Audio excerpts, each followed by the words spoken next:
Karel Čapek, rozprávky o psíkovi a mačičke. Rozprávka o psíkovi a mačičke, ako umývali dlášku. Kedysi, keď psík a mačička ešte spolu gazdovali, mali pri lese malý domček, v ktorom spolu bývali a chceli robiť všetko tak, ako to robia ľudia. Ale vždy to tak nevedeli, pretože mali malé, nešikovné labky a na tých labkách nemali prsty, ako má človek, iba také malé vankúšiky a na nich pazúriky. Preto nemohli robiť všetko tak, ako to robia ľudia.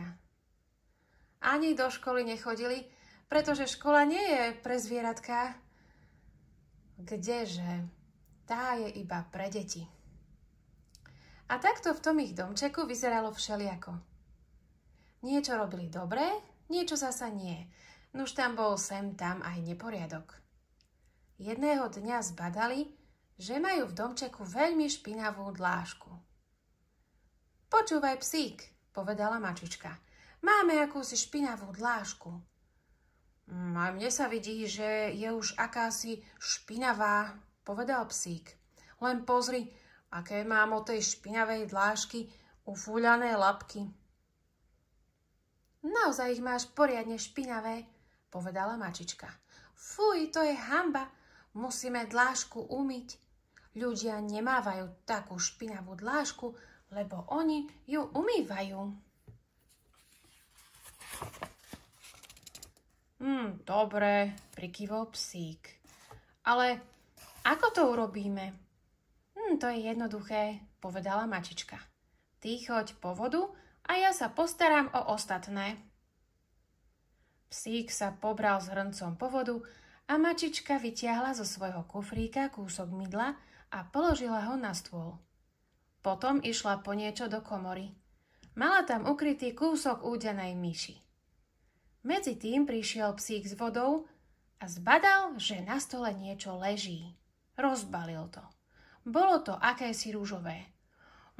Aha, to bude nejaká dobrota, pomyslel si psík. A pretože na to mal chuť, strčil si celý kus do úst a začal ho hrísť. Ale malo to veľmi zvláštnu chuť. Mačička počula, že psík ako si čudne odfrkuje. Pozrie na ňo a vidí, že psík má plnú papuľku peny a z očí mu tečú slzy. Pre pána Jána, zvolala, čo sa to s tebou robí, psík? Nie si ty chorý? Z úst ti tečie pena. Čo je to s tebou? Ale, odvetil psík, našiel som niečo na stole a myslel som si, že je to kus syra alebo niečo sladké a tak som to zjedol. Ale strašne to štípe a robí sa mi z toho v papuľke pena. Ty si ale hlúpy, hnevala sa mačička. Veď to bolo mydlo. A mydlo nie je na jedenie, ale na umývanie. Aha, povedal psík. Preto to tak štípalo. Ako to len štípe. Napí sa vody, poradila psíkovi mačička. Veľa vody, potom ťa to prestane štípať. Psík začal piť, až vypil všetku vodu. Štípať ho to prestalo, ale okolo papuľky mal plno peny. Poutieral si ňufáčik o trávu a pobral sa znova po vodu, pretože všetku vypil a už žiadnu nemali. Mačička mala korunu a išla kúpiť nové mydlo. Toto už nezjem, povedal psík, keď mačička priniesla nové mydlo. Ale ako poumývame dlášku, keď nemáme žiadnu kefu? Už som na to myslela, odpovedala mačička. Ty máš na sebe presne také hrubé a zježené chlpy, aké bývajú na kefe, takže môžeme tú dlášku vydrhnúť tebou.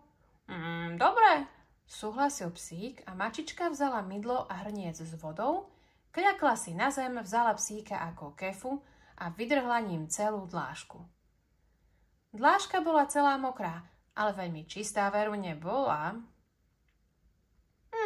Ešte by sme ju mali poutierať niečím suchým, usúdila mačička.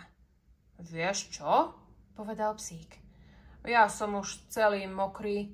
Ale ty si suchá a máš na sebe také pekné, mekučké chlopky.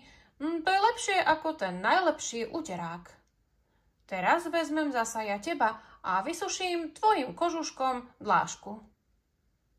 Chytil mačičku a vytrel ňou celú dlášku. Teraz bola dláška umytá a suchá, za to psík a mačička boli celí mokrí a strašne špinaví od toho, ako umývali dlášku jeden druhým, ako keby psík bol kefa a mačička handra.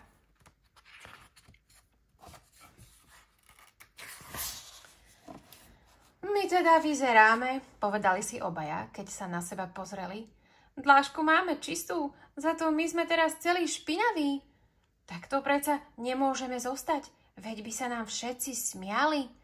Musíme sa vyprať. Vyperieme sa, ako sa perie bielizeň, povedal psík. Ty, mačička, vyperieš mňa a až budem vypratý, vyperiem zasa ja teba. Dobre, pristala mačička. Nanosili do korítka vodu a vzali si rumpľu. Psík vliezol do korítka a mačička ho vyprala. Drhla ho na tej rumpli tak silno, až ju psík prosil, aby ho tak netlačila, aby sa mu nezamotali nôžky. Keď bol psík umytý, vliezla do korítka mačička a psík ju vypral a tlačil tak silno, že ho prosila, aby ju tak veľmi nešúchal na tej rumpli, že jej roztrhá kožuštek. Potom jeden druhého vyžmýkali. A teraz sa usušíme, povedala mačička. Natiahli šnúru na bielizeň. Najprv zavesíš na šnúru ty mňa a až budem visieť, zleziem dole a zavesím zasa ja teba, povedala mačička psíkovi. Psík vzal mačičku a zavesil ju na šnúru, ako sa vešia bielizeň. Ani na to nepotreboval štipce, pretože sa na šnúre mohla držať pazúrikmi. Keď už mačička visela, zliezla zo šnúry dole a zavesila psíka. A tak tam viseli obaja a slniečko na nich pekne svietilo. Svieti na nás slniečko, povedal psík. Tak to rýchlo uschneme. Len čo to dopovedal, spustil sa dážď. Prší, kričali psík a mačička. Zmokne nám bielizeň, musíme ju zvesiť. Rýchlo obaja zoskočili zo šnúry a bežali domov skryť sa pod strechu. A ešte prší? Spýtala sa mačička. No už prestalo, povedal psík. A naozaj, už zasa svietilo slniečko. Tak zasa vyvesíme bielizeň, povedala mačička. Vyšli z domčeka a zasa sa zavesili na šnúru. Najprv zavesil psík mačičku a keď visela, zliezla dole a zavesila ona psíka. Viseli na tej šnúre, ako visí bielizeň a pochvaľovali si, že zasa svieti slniečko a že im bielizeň pekne uschne. V zápätí sa opäť spustil dážď. Prší, zmokne nám bielizeň, volali psík a mačička a bežali sa skryť do domčeka.